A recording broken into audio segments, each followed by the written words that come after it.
extreme postures are challenging postures which, if you're looking to develop strength and balance, after you've been warmed up, you can go ahead and challenge yourself with these postures. These are postures that normally people that are beginner and intermediate at yoga cannot do. They're not flexible or strong enough to do these balancing postures and these extreme postures. But anyway, I'm going to go through them, and Pete and I both have talent at these postures.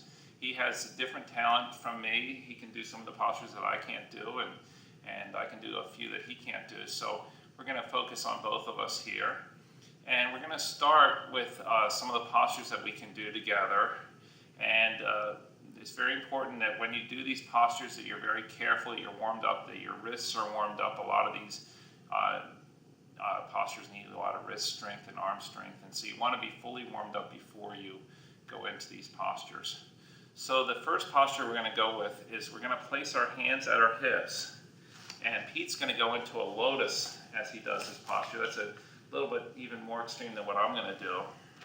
But you're going to go ahead and lift up your hips. And to start, as you're warming up, you can just go ahead and lift up the hips.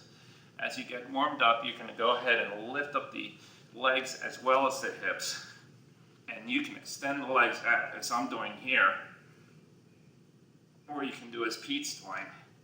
And so it's working strength, core strength, also balance. And when you're ready, you can come back down. And you can do these as long as you like. We're just going to focus in for 10-20 seconds just to give people an idea of how to do the postures. Another way, John, to get more extreme is to separate your fingers, pretend there is an orange or a cup under the fingers, and then lift up. That is much more extreme. That's a great suggestion. I appreciate that, because you can see how Pete's hands are moving, and that means a lot of strength through the fingers. And it's very good for the little muscles and joints in the fingers. And if you're practicing martial arts, I imagine it would be very helpful as well. So that's the first one. Then let's go into a second one, crow. And Pete's going to do a modification of this.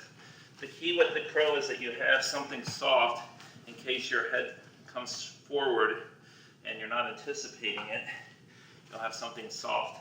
You want to place the hands about shoulder length apart, rock, and place the elbows into the hamstrings and balance. And Pete's going to go ahead and balance, see, with his head on the floor. So that's another variation. I'm going to stay just above the floor here.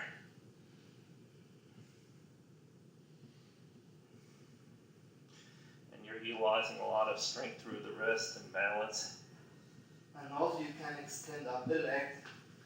And in this pose, the blood is flowing to the brain by gravity, which makes the heart rest.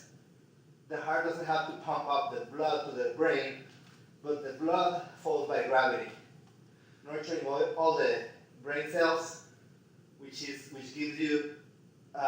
helps you improve your concentration and helps you think clearer.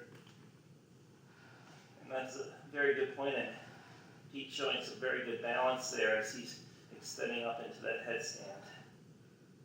If you're not comfortable with that headstand, or you feel you're not in the right place for it, you can go ahead and do this with a wall in front of you. So, for example, I'm going to show how you can do the same posture and extend up, and you're into a headstand, and yet you have the balance of the wall to kind of help you. And after this pose, it is always good to leave your head against the floor for a few seconds. You don't want to suddenly bring your head up, otherwise you may feel dizzy. So you want to take it easy, and little by little come back to a normal position in which your back is vertical and your head is up. Very good point. And the next posture that we're going to go into is a wheel. And This is very good for the lower back. Now, if you can't do a full wheel, you can always come up by pulling up your hips into a bridge and working your way up. And you can have somebody assist you by holding your back and pulling up. But if you can do a wheel, you're going to go ahead and anchor your hands and feet into the floor, lift up, and you'll feel a nice pull through the lower back.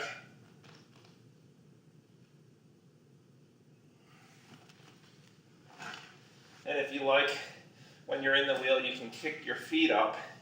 And if you're strong enough through your arms, you can actually throw yourself into a walkover or a handspring.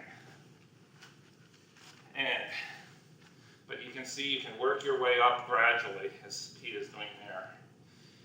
And now I'm going to go ahead and let Pete show you one of his postures that he's come up with starting with a lotus position. So we start with the lotus, going with one foot on top of the opposite leg, trying to bring the bent knee close to the floor, as close as possible. Then we bend the other leg, bring the other foot on top of the opposite leg, and we got the lotus pose, trying to keep both knees on the floor, or close to the floor.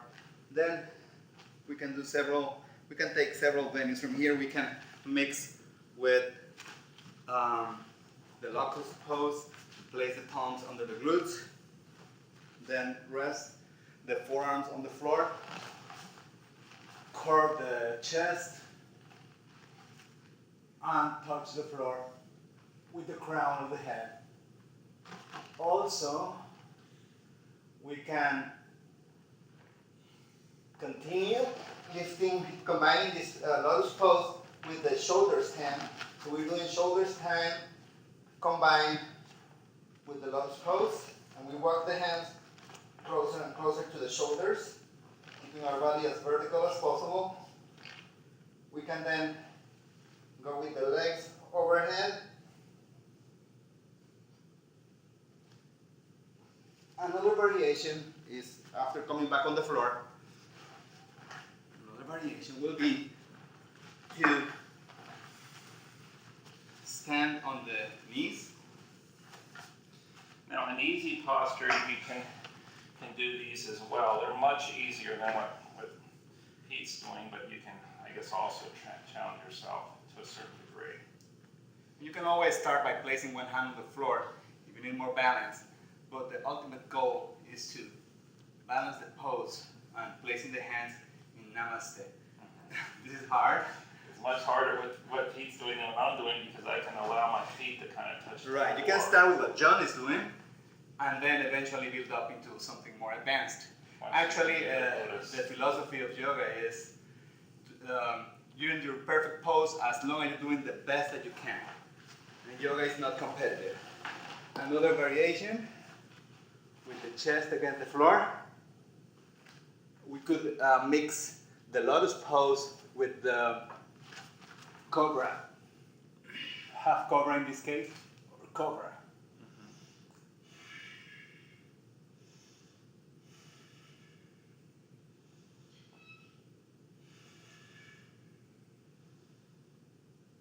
Or upward dog.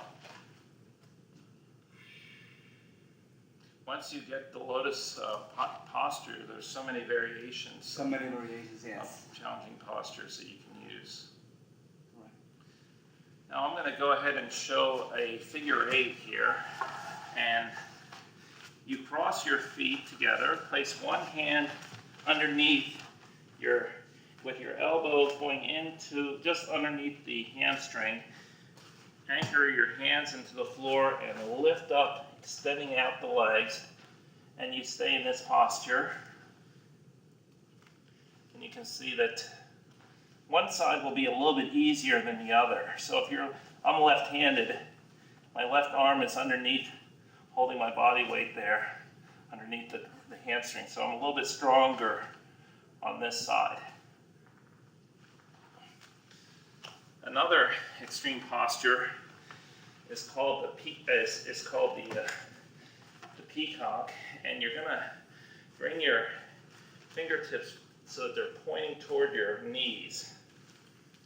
And you may want to do a little bit of stretching, kind of to stretch out those wrists, because this is really a challenge on your wrists. So you want to have your wrists nice and warmed up here. Then you're going to soften the elbows, bringing your elbows down into your midsection and extending out the legs. So it looks like this. Now you can do this either on a mat or on the floor, depending on your preference. If you feel like the mat is giving you enough, it's not slippery or anything, you can try it on the mat. Extending out the legs and balancing.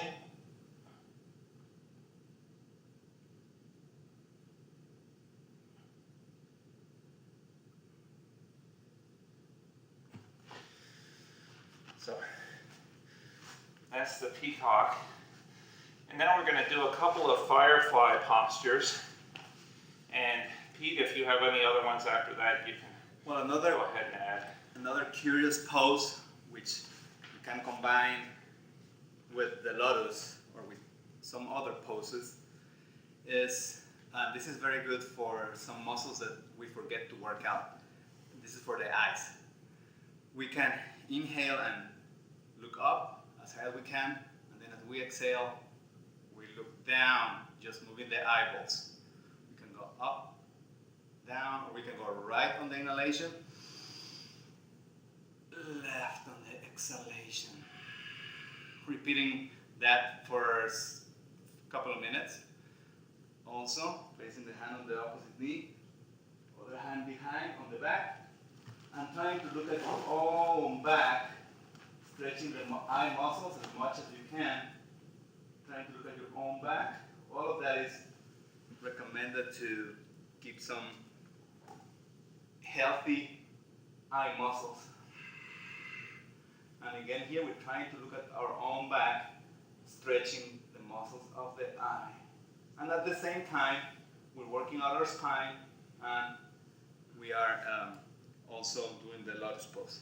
Oh, those are good suggestions. Excellent. Okay, well this first firefly is a modified firefly. It's a little easier than the second one. You're just going to cross your feet and then take your hands and bring them to the inside of the knees, placing your palms as flat on the floor as possible, and you can go ahead and balance. And once you get this feeling, it's quite easy to stay in this posture. So this is kind of a modified firefly. Now the full firefly is much more difficult, and basically you want to get your arms so that your elbows come up into your hamstrings, and it's a lot of wrist, and then you walk the feet forward and extend out as you back up. Now, quite often you may fall back on your backside, so you have to work on the balance, but as you get practiced and as your arms become used to this posture, you can begin to hold it a little bit longer.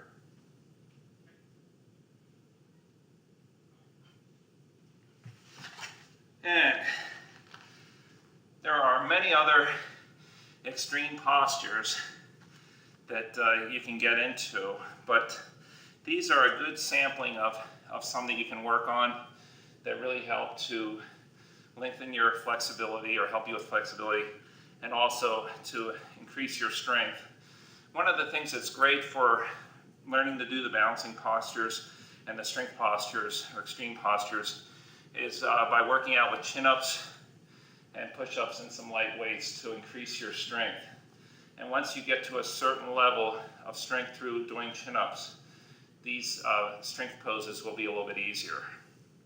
Do you have anything else you'd like to add to the extreme postures? Yes, it is also important to remember that the balancing poses help us to get more balance, not just at a physical level, body level, but also in our thoughts, in our decisions, in our emotions, in our lives. And that's because we have to remember that yoga, it's a word that means union of body, mind, and spirit. And I think that's a good note to end on. Thank you very much, Pete, for coming today, and enjoy this video, and again, go at your own pace and practice your yoga 3 or 4 times or more a week, and you're going to notice a great improvement in your life in terms of your health, in terms of your mental health, in terms of your being able to relax and your thoughts and spirit and throughout your entire life. So thank you again. My name is John Holloway, and Pete, or Splendor. and namaste.